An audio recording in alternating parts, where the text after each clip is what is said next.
Mari Bapak Ibu, Saudaraku sekalian, kita kembali membaca firman Tuhan dari kitab Keluaran 5 ayat 1 sampai 23. Demikian firman Tuhan. Kemudian Musa dan Harun pergi menghadap Fir'aun, lalu berkata kepadanya, "Beginilah firman Tuhan, Allah Israel, biarkanlah umatku pergi untuk mengadakan perayaan bagiku di padang gurun." Tetapi Fir'aun berkata, "Siapakah Tuhan itu yang harus kudengarkan firman-Nya untuk membiarkan orang Israel pergi? Tidak kenal aku Tuhan itu, dan tidak juga aku akan membiarkan orang Israel pergi."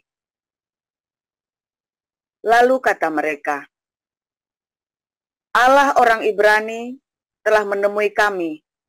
Izinkanlah kiranya kami pergi ke padang gurun 3 hari perjalanan jauhnya untuk mempersembahkan korban kepada Tuhan Allah kami, supaya jangan nanti mendatangkan kepada kami penyakit sampar atau pedang." Tetapi Raja Mesir berkata kepada mereka, "Musa dan Harun, mengapakah kamu bawa-bawa bangsa ini melalaikan pekerjaannya? Pergilah, melakukan pekerjaanmu." Lagi kata Fir'aun, "Lihat, sekarang telah terlalu banyak bangsamu di negeri ini. Masakan kamu hendak menghentikan mereka dari kerja paksanya?" Pada hari itu juga, Fir'aun memerintahkan kepada pengerah-pengerah bangsa itu dan kepada mandor-mandor mereka sendiri, "Tidak boleh lagi kamu memberikan jerami kepada bangsa itu untuk membuat batu bata seperti sampai sekarang. Biarlah mereka sendiri yang pergi mengumpulkan jerami. Tetapi jumlah batu bata yang harus dibuat mereka sampai sekarang, bebankanlah itu juga kepada mereka dan jangan menguranginya, karena mereka pemalas." Itulah sebabnya mereka berteriak-teriak, "Izinkanlah kami pergi mempersembahkan korban kepada Allah kami." Pekerjaan orang-orang ini harus diperberat, sehingga mereka terikat kepada pekerjaannya dan jangan mempedulikan perkataan dusta.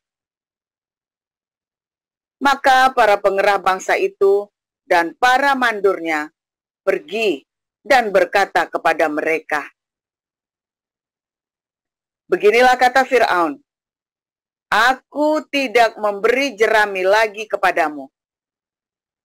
Pergilah kamu sendiri mengambil jerami di mana saja kamu mendapatnya.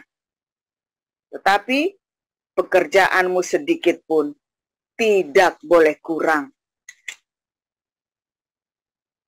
Lalu berseraklah bangsa itu ke seluruh tanah Mesir untuk mengumpulkan tunggul gandum sebagai pengganti jerami.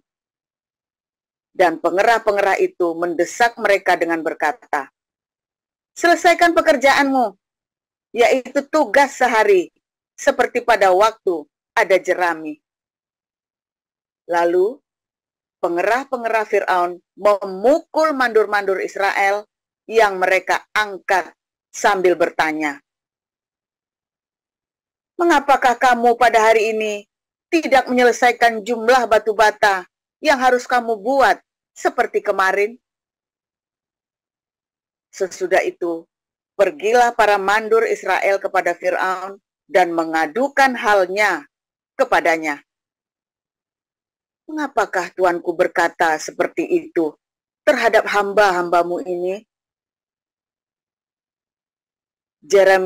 Jerami tidak diberikan lagi kepada hamba-hambamu ini.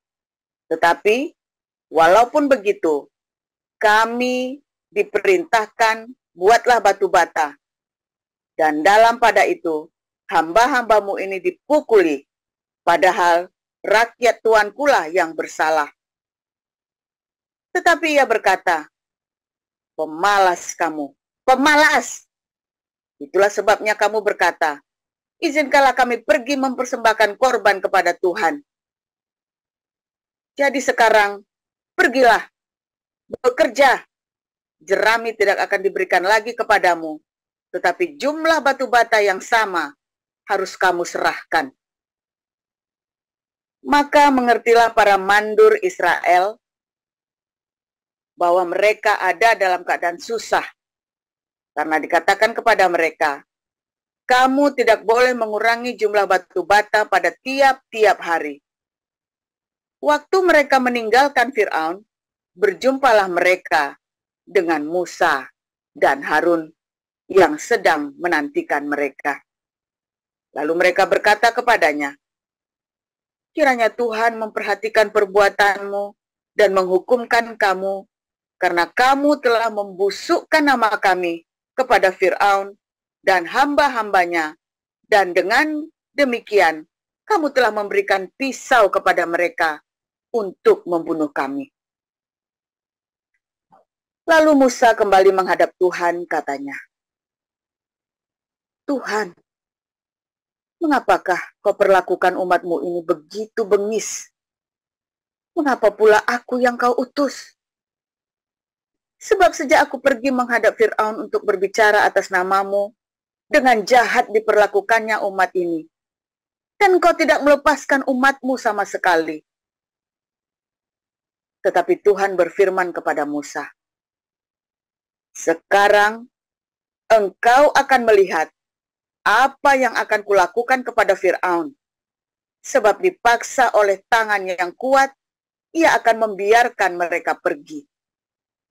Ya, dipaksa oleh tangan yang kuat, ia akan mengusir mereka dari negerinya. Demikian. Ya, silakan Bu Veronica lanjutkan.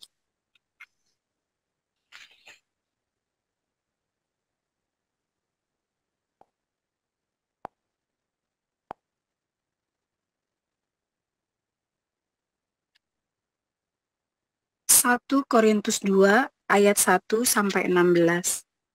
Hikmat Allah dan hikmat manusia.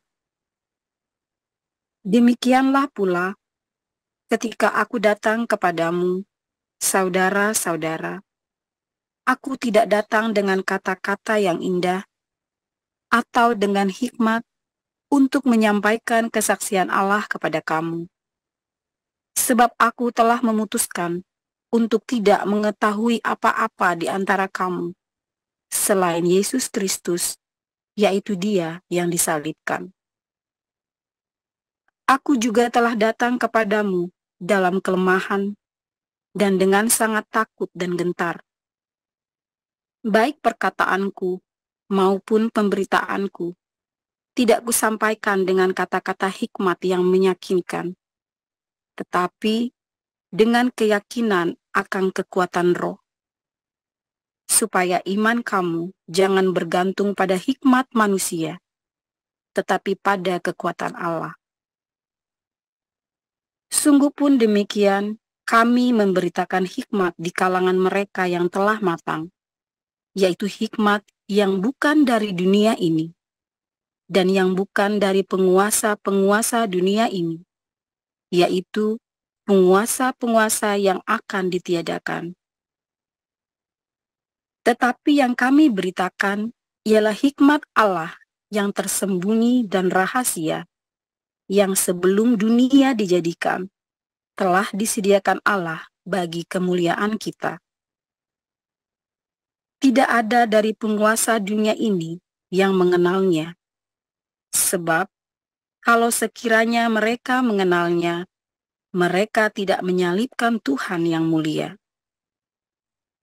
Tetapi seperti ada tertulis, apa yang tidak pernah dilihat oleh mata, dan tidak pernah didengar oleh telinga, dan yang tidak pernah timbul di dalam hati manusia, semua yang disediakan Allah untuk mereka yang mengasihi Dia. Karena kepada kita Allah telah menyatakan oleh Roh, sebab Roh menyelidiki segala sesuatu, bahkan hal-hal yang tersembunyi dalam diri Allah. Siapa gerangan di antara manusia yang tahu apa yang terdapat di dalam diri manusia, selain roh manusia sendiri yang ada di dalam dia? Demikian pula lah tidak ada orang yang tahu apa yang terdapat di dalam diri Allah selain roh Allah. Kita tidak menerima roh dunia, tetapi roh yang berasal dari Allah, supaya kita tahu apa yang dikaruniakan Allah kepada kita. Dan karena kami menafsirkan hal-hal rohani kepada mereka yang mempunyai roh, kami berkata-kata tentang karunia-karunia Allah dengan perkataan yang bukan diajarkan kepada kami oleh hikmat manusia, tetapi oleh roh. Tetapi manusia duniawi tidak menerima apa yang berasal dari roh Allah, karena hal itu baginya adalah suatu kebodohan. Dan ia tidak dapat memahaminya, sebab hal itu hanya dapat dinilai secara rohani. Tetapi manusia rohani menilai segala sesuatu, tetapi ia sendiri tidak dinilai oleh orang lain. Sebab, siapakah yang mengetahui pikiran Tuhan, sehingga ia dapat menasihati dia? Tetapi kami memiliki pikiran Kristus. Ya, terima kasih untuk para lektor, Ibu Herliano dan Ibu Veronica. Kita akan mendengarkan firman Tuhan kali ini dengan judul Guna-guna Nabi Palsu. Silakan Pastor Paul. Haleluya, firman Tuhan selalu baru setiap hari. Saudara, ketika kita mencari Tuhan dengan sungguh-sungguh, ya, dengan ketulusan hati, saudara ya, dengan hati fah, pengharapan yang benar. Anda memang mengharapkan Tuhan minta terobosan hari ini. Tuhan minta sesuatu, ya. Makanya Tuhan senang ketika kita tiap hari berharap kepada Tuhan. Tuhan, beri aku sesuatu yang baru hari ini, Tuhan. Berikan terobosan, kekuatan untuk menghadapi hari ini. Berikan penghiburan untuk hari ini. Dalam masa kesesakan, dalam masa pergumulan hidupmu, berikan rema yang baru supaya saya bisa meresponi dengan benar setiap hari, saudara ya. Respon yang benar setiap hari. Ya. Tapi kalau orang hidupnya agamawi itu susah loh, saudara. Anda kalau hidupnya dalam agamawi, Anda berpikir, ya sama-sama Tuhan ya. Anda sering ngomong Tuhan. Tetapi Anda sendiri, waktu ngomong Tuhan itu garing, saudara ya. Anda lihat ya, setiap raja, setiap pemimpin punya penasihat rohani. Baik itu orang ateis sekalipun, dia ada penasihat rohani loh, saudara. Ya, orang ateis sekalipun dia punya penasihat rohani. Apa itu penasihat rohani? Orang-orang yang spiritual ini, walaupun dia ateis, lalu dia bikinkan sesuatu yang spiritual, yoga lah, terus nanti apalagi ya, zen lah, apa sebenarnya. Walaupun dia ateis, saudara ya, dia jadi meditasi lah, dia jadi apalagi, walaupun ateis, dia punya penasihat spiritual, saudara ya. Aneh ya, dia ateis, tapi dia punya penasihat spiritual. Nah, ketika kamu masuk ke dalam dunia spiritual yang tidak benar, maka kamu akan dihipnotis, saudara. Seperti Firaun, kenapa Firaun mempersulit orang Israel ini, saudara? Anda lihat sejarahnya orang Firaun ini ya, saudara ya. Ketika Yakub pertama kali masuk ke Mesir, Yakub dan anak-anaknya ya 70 orang. Nah, suatu ketika mereka bertambah banyak, tiba-tiba bertambah banyak ya. Kayak ya kenapa bertambah banyak? Ya mereka hidup di dataran Sungai Nil yang hijau dan mereka mengembalakan kambing domba, hidupnya sejahtera sekali mereka di sana, saudara ya. Di Goshen itu selalu rumputnya selalu hijau, bahkan di masa-masa kelaparan pun nggak ada gandum, nggak ada apa, rumputnya hijau. Makanya Yusuf itu sangat pintar ya. Kamu minta di Goshen jadi gembala, kita di gembala, wah pas banget nih. Kamu sana aja minta jadi gembala, karena orang Mesir nggak mau jadi gembala, pekerjaan yang hina. Padahal orang Israel kerjanya gembala, wah cocok bener nih, nggak ada saingan. Dan sekalipun ya, sekalipun itu apa namanya masa kelaparan itu bukan karena kekeringan yang luar biasa, bukan saudara ya, tapi karena wabah angin panas dan karu-karuan di situ ya. Tapi domba-domba itu semua ya karena dikosnya di dataran sungai ini cukup air, cukup domba itu yang penting cukup air sama cukup rumput saudara, pasti sehat domba itu ya, gampang banget ternak domba itu ya, yang penting cukup air cukup rumput, dikosnya itu cukup air cukup rumput. Nah karena mereka makmur hidupnya ya, mereka beranak pinak cepat sekali. Terus tiba-tiba pasukan nyerang dari Hitit saudara ya, dari Turki itu ya nyerang, wah pasukan kerajaan besar perang saudara. Mereka perang Mesir, Israel nggak mau ikut-ikut ya. Nah makanya kemudian dicurigai nanti kalau ada yang nyata lagi, sekarang Israel nggak ikut-ikut, harusnya kan Israel perang belain Mesir. Tapi serba salah saudara ya, karena orang Israel kalau perang ikut Mesir katanya nanti jangan-jangan nanti orang Israel malah belain musuh lagi. Akhirnya Israel diperbudak saudara, itulah kesalahan. Atas apa? Atas perintah dari si ini, perintah dari penyihir-penyihirnya yang namanya Janes dan Jambres. Nanti beberapa hari kita akan cerita tentang mantra-mantra ya, guna-guna hipnotis oleh agama, karena itulah agama mereka. Ya, Janes dan Jambres adalah penasihat spiritualnya Firaun, saudara ya. Dia dihipnotis, saudara. Raja yang bijak ini kemudian dihipnotis dengan spiritualisme, dengan agama. Nah, itulah, saudara, agamawi, sifat agamawi. Sifat agamawi itu membuatmu tidak berpikir dengan akal sehat. Sifat agamawi itu, ya, orang-orang Israel ini, ya, kan dianiaya oleh orang Mesir gara-gara mimpinya Firaun. Mimpinya Firaun lalu diterjemahkan di dalam spiritual Mesir bahwa Mesir akan dikembalikan oleh seorang Ibrani. Ya, makanya dicari semua anak-anak Ibrani, dibunuh semua. Ya, nah itulah kisahnya, saudara ya. Jadi seorang raja yang kemudian wisdomnya, hikmatnya itu ditutup oleh agamawi.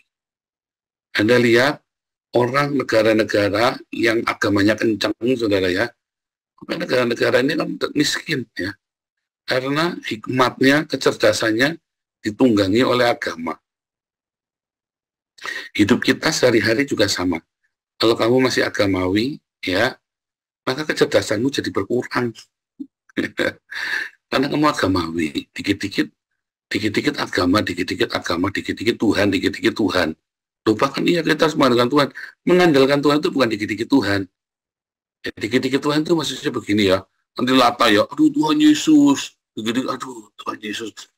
Ah, Tuhan Yesus. Dikit-dikit, haleluya. Dikit-dikit, wah. Nah itu tuh orang-orang itu orang-orang yang agamawi itu. Dan kemudian kalau ada orang ngomong, oh jangan, firman Tuhan bilang begini. Oh jangan, kita ini orang Kristen. Oh jangan. Nah, Anda amatin ya. Karena apa, saudara? Karena gaya hidup orang Kristen itu bukan di omongan, tapi di praktek, saudara. Ya, gaya hidup orang Kristen itu bukan di omongan, tapi di praktek. Oh, saya doa. Dulu pernah dia masuk sini nyelonong ya. Coba kalian di sini ada nggak punya kehidupan doa pribadi? 1 jam saja ngajari kita di sini ya. Pagi-pagi sebelum kita mulai. Saya bilang, waduh, di sini mah kita nggak ada ritual-ritual begitu. Saya bilang begitu ya. Wah, orang ini kaget ya, saudara ya. Oh, kan kita perlu. Wah, itu ajaran lama, itu salah semua. Saya 3 jam sehari dulu. 4 jam saya dulu sehari doa, saudara ya. Serius. Saya SMP, SMA itu sehari 4 jam ya, saudara ya. Selama 3 tahun itu jalan. Efek nggak? Enggak. Bikin saya jadi munafik. Ya, sekolahnya tak karu-karuan. Bayangin sehari doa 4 jam. Ya, di sekolah saja dari jam 7, berangkat dari jam 6 sampai jam 2 baru pulang. Tambah 4 jam, berarti jam 6. Ya, terus saya persekutuan doa sampai jam 10 malam. Lalu belajarnya kapan? Udah gitu, saya tiap sore masih bantuin orang tua yang ada ya. Jadi doanya tunda malam. Aduh, nggak karu-karuan tuh, saudara ya. Salah, saudara ya. Salah. Makanya ada orang yang ngajari ke gereja tiap hari kemarin ya, di tempat TikTok itu ya. Oh, saya sekarang ke gereja tiap hari. Oh, salah. Ke gereja seminggu sekali saja. Salah. Tapi saya harus firman Tuhan. Firman Tuhan kamu nggak usah datang ke gereja, kamu dengerin di YouTube. Coba bayangin kamu pergi setiap hari ke gereja. Waktumu habis di jalan, waktu kamu di gereja. Lalu kehidupan kamu yang lain seperti apa coba? Tapi saya rindu, ya, kamu kalau rindu firman Tuhan dengan YouTube, baca firman Tuhan sendiri. Karena yang paling penting kamu melakukan firman Tuhan. Ketika kamu jadi agamawi, kecerdasanmu langsung hilang, akal sehatmu hilang, saudara. Percaya saya. Berserah kepada Tuhan itu, bukan kamu membabi buta pergi ke gereja, enggak, saudara ya. Berserah kepada Tuhan, ketika kamu sudah melakukan yang terbaik dari hidupmu, lalu kamu serahkan sama Tuhan. Kamu doakan Tuhan, aku sudah melakukan satu yang jujur, satu dengan kerendahan hati, ya, dan saya menghindari semua yang nggak baik, yang berliku-liku, ya. Kamu sudah rendah hati ya, kamu sudah jujur, kamu sudah rendah hati, sudah jujur, sudah melakukan yang terbaik, lebih dari yang semestinya kamu lakukan. Setelah itu kamu serahkan sama Tuhan hasilnya. Itu namanya berserah. Bukan terus kamu udah serahkan sama Tuhan lalu kamu males-malesan. Banyak orang ya serahkan sama Tuhan lalu dia bermalas-malasan. Tuhan memberkati enggak.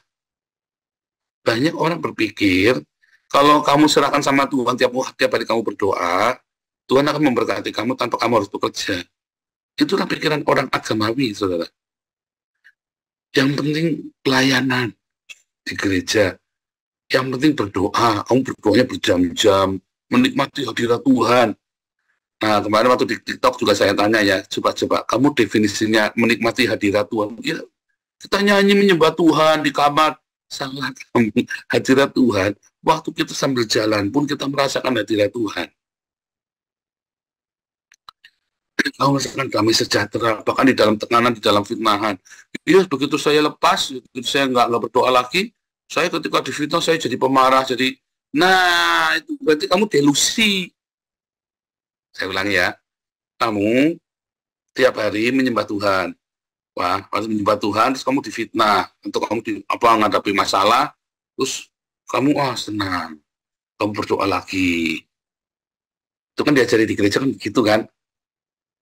Terus kalau kamu lupa berdoa beberapa hari, kamu jadi panasan tuh, jadi kalap tuh, jadi ngamukan. Itu delusi, saudara.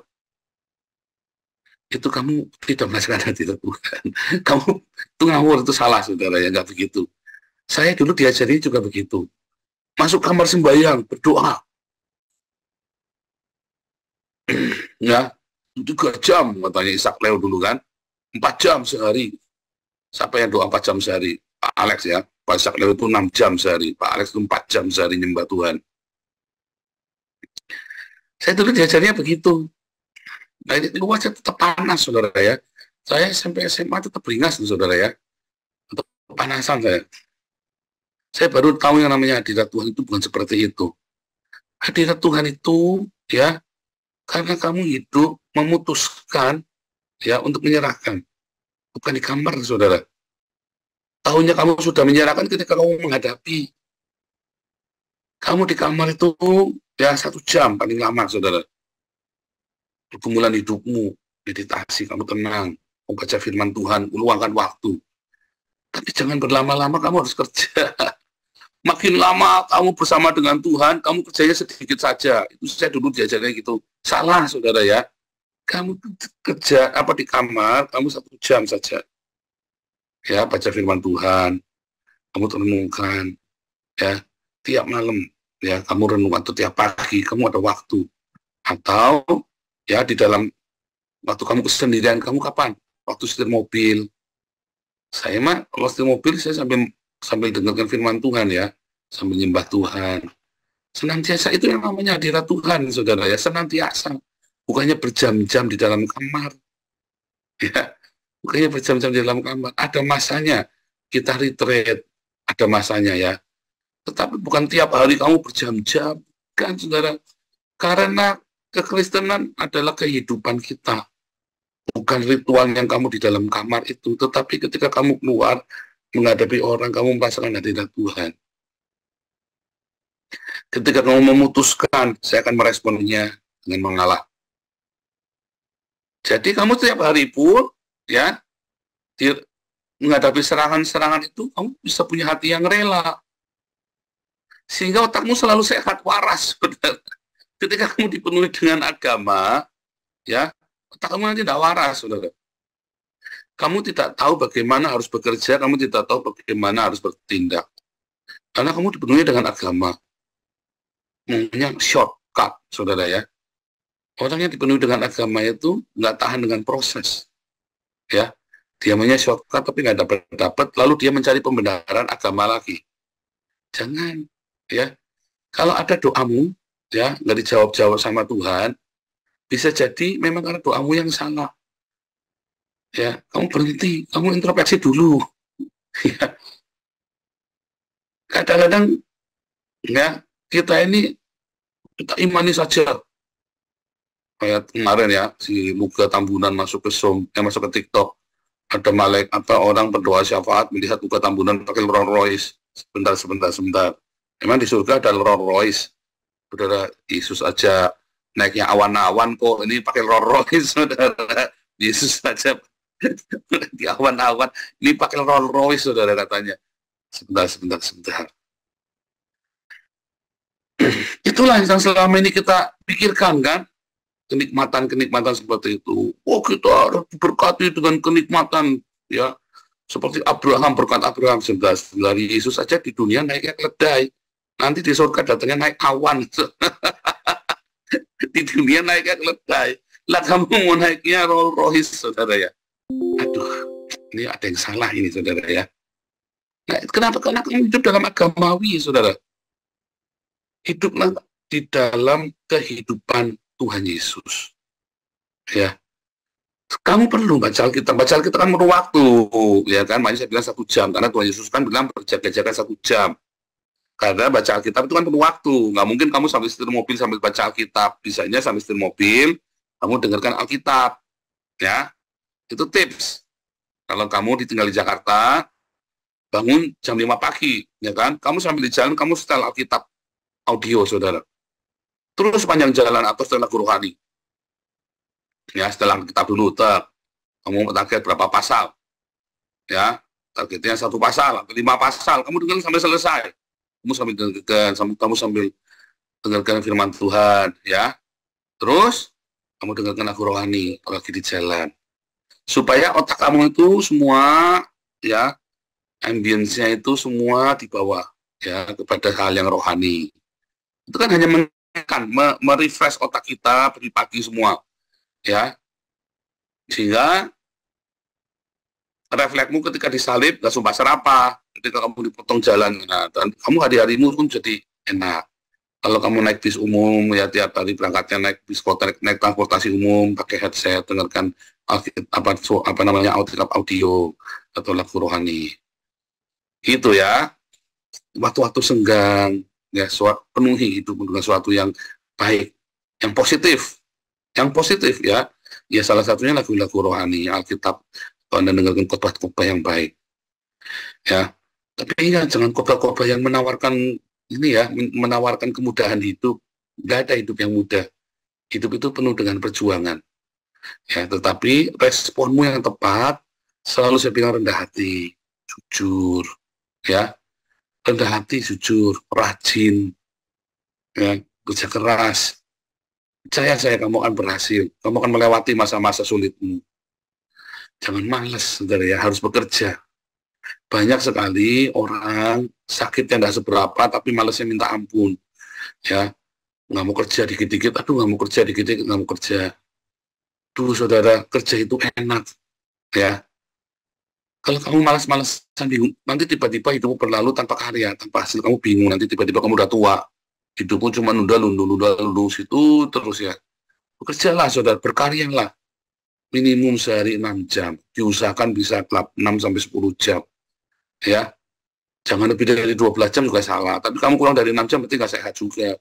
Saya tiap hari selalu ya, sibuk sekali ya saya ya. Sehingga saya selalu menghasilkan karya-karya. Ya, bahkan yang buat anak saya, buat komunitas saya ada karya-karya, kan setiap orang talenta. Oh bukan, saudara, tiap orang itu yang semua orang yang dipenuhi cinta pasti menghasilkan karya. Kalau kamu tidak berkarya, jangan-jangan kamu nggak penuh dengan cinta. Serius, saudara ya, orang yang penuh dengan cinta hidupnya selalu berkarya. Anda lihat seniman-seniman yang penuh cinta hidupnya berkarya. Kebencian juga menghasilkan karya, tapi suram, ya. Kebencian juga ya. Tetapi karya-karya yang indah itu dihasilkan dari cinta yang melimpah. Baik itu seni, baik itu karya teknik, karya apa saja, konstruksi, semua dihasilkan dari cinta, saudara. Kalau kamu penuh cinta, kamu akan moodnya baik, sehingga karyanya selalu indah, saudara ya. Hiduplah penuh dengan cinta.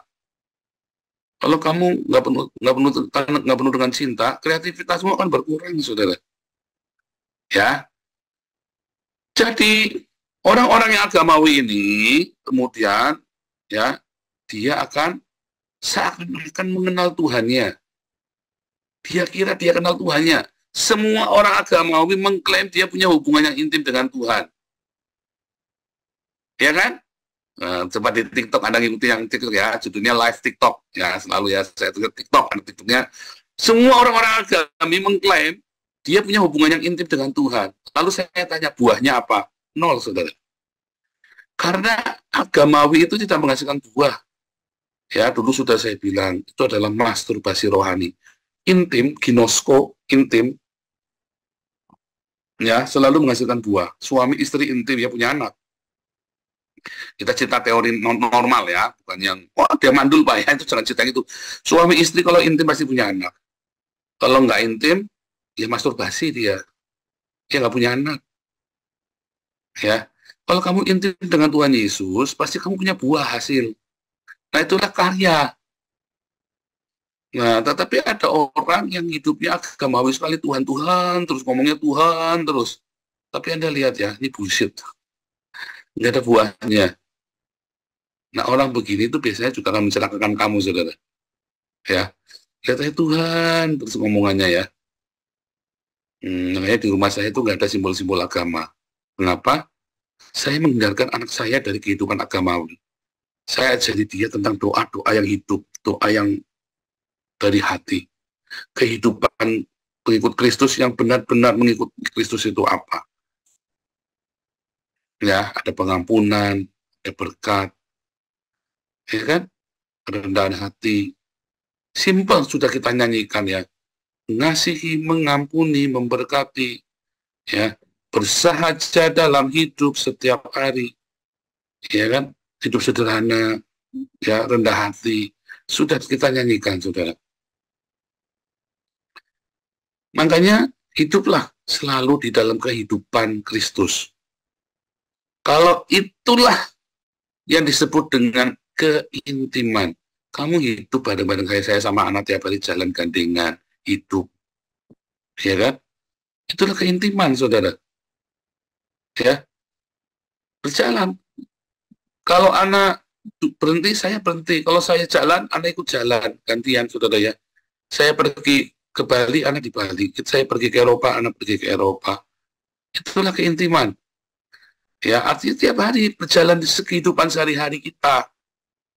Keintiman itu seperti itu. Keintiman itu jadi bukan kehidupan ritualmu. Ya, kamu pasang foto anak. Saya pasang fotonya anak gede-gede. Dia baru tak ciumin terus. Ya, nggak menghasilkan buah, saudara. Ya, namanya hubungan jarak jauh. Ya kan, long distance relation. Nah, tapi nggak menghasilkan buah. Harus dekat. Harus tiap hari bareng. Kamu kalau tiap hari ciumin foto pacarmu, apa suamimu, istrimu, ya nggak bakal berbuah. Ya kan, yang ada, apa saudara, fotonya luntur. Ya kan. Harus intim bersama terus setiap hari, ada di sini, di mana Yesus ada, kamu ada di situ. Kalau Yesus ada di situ, ketika ada masalah, kamu apa yang harus aku lakukan tuh, Tuhan? Simpel, pasti jawabannya apa? Hati. Jangan balas. Pasti jawabannya apa? Jangan takut, ayo yang jujur.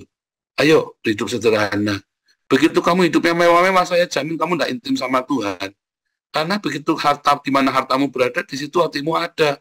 Mamon berkuasa, Tuhan Yesus nggak akan ada di situ. Ya kan? Nah, makanya Paulus berkata, ya, yang tahu Tuhan cuman rohnya Tuhan. Kamu bagaimana? Yang tahu Tuhan, yang ginosko Tuhan, hanya rohnya Tuhan. Makanya kamu harus ada roh Tuhan dalam hidupmu. Kalau kamu yang ada di situ adalah materi, kamu tidak akan punya maunya Tuhan. Oh, tapi Abraham perjanjian lama kaya raya. Iya, itu perjanjian lama. Roh Tuhan tidak tinggal bersama dengan kita. Tapi Bapa berfirman kepada nabi-nabinya. Tapi zaman perjanjian baru, Roh Kudus, Roh Bapa bersama kita, tinggal di dalam kita. Dan dia hanya tinggal pada orang-orang yang rendah hati. Enggak. Kalau orang yang bergaya hidup mewah nggak mungkin rendah hati, saudara. Anda duitmu banyak, Tuhan tidak menyalahkan. Hartamu banyak, Tuhan nggak salah. Tapi ketika gaya hidupmu yang luar biasa, itulah yang jadi salah. Orang-orang yang intim dengan Tuhan, gaya hidupnya akan simpel, sederhana, saudara. Serius, saya sudah banyak ketemu orang-orang kaya yang lahir baru. Begitu dia lahir baru, dia langsung gaya hidupnya jadi sederhana. Kamu lihat pendeta-pendeta yang parlente, saya jamin dia tidak intim dengan Tuhan. Kamu menghakimi, iya saudara, itu firman Tuhan yang bilang. Orang-orang yang bergaya hidup mewah itu tidak ada Tuhan di dalamnya. Itu dibilang masuk neraka kok. Dibilang dalam Petrus sama Paulus, 2 orang loh yang ngomong. Jadi, apa saudara, intim dengan Tuhan itu bukan kehidupan agamawi. Intim dengan Tuhan itu adalah gaya hidup kita, saudara. Setiap hari. Ya, bagaimana kamu punya cinta terus setiap hari. Respon-responmu terhadap masalah, ya, itu menunjukkan kamu intim apa enggak. Dimulai dari duduk baca Alkitab. Dengar firman Tuhan. Ya.